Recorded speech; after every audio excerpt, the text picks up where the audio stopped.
السلام عليكم. احنا النهارده في وادي نطرون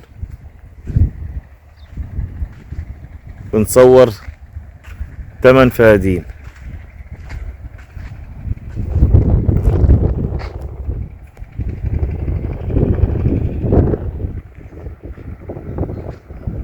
تمن فهادين فيهم بير خاص بيهم،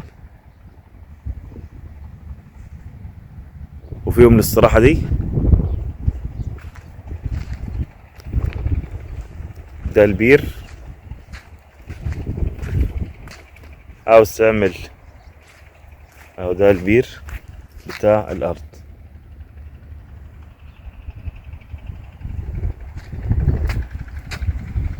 ارض تربة رملية، تربة محترمة جدا. ده الجار، 8 فدادين تقنين. لسه طالعين، احنا لسه منزلينها من حوالي 3 ايام وانباعت.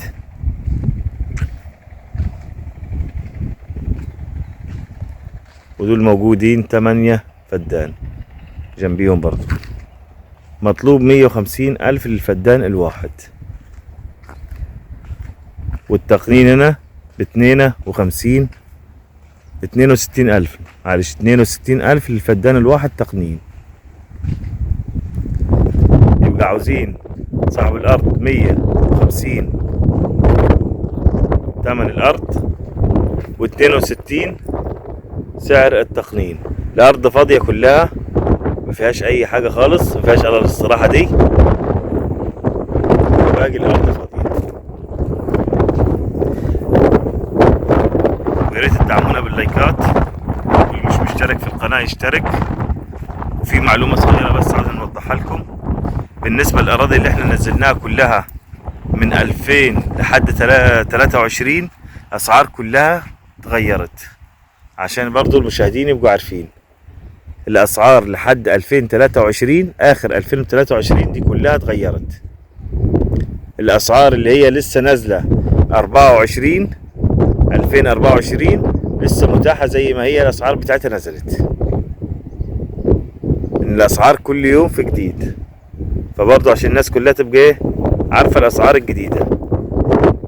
موجود معانا حاجات كتير وشغل زي ما انتوا عاوزين في أي مكان على الصحراوي. بالنسبة للأرض دي تربة محترمة جدا، تربة رملية. الناس اللي بتسأل على البرتقال عاوز أرض رملية، الموالح بتحب الأرض الرملية.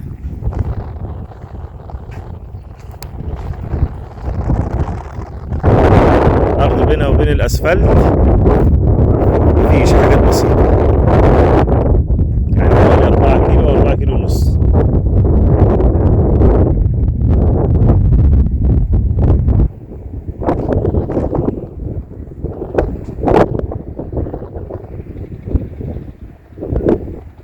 عمود الإرسال اللي أنا مجربه ده على الصحراوي مصر اسكندرية، أهو لو انتوا شايفينه ده على طريق الصحراوي مصر اسكندرية.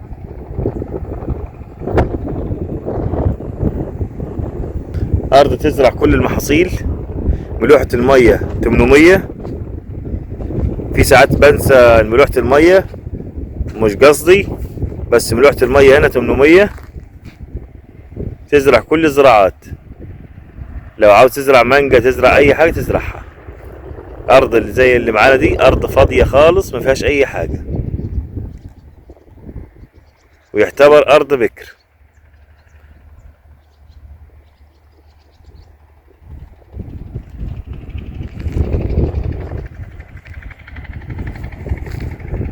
دي الاستراحة الوحيدة اللي في الأرض.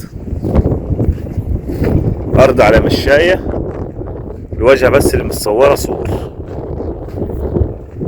يا رب الفيديو يكون عجبكم، ودعمونا باللايكات، واللي مش مشترك في القناة يشترك. ويا رب يوفق البايع والمشتري. الأرض دي ما تنسبش، احنا لسه منزلين 8 فدان دول من 3-4 أيام وطلعوا.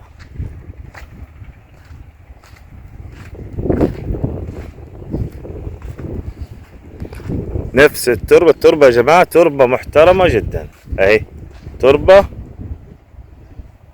10/10 للزراعة. شكرا.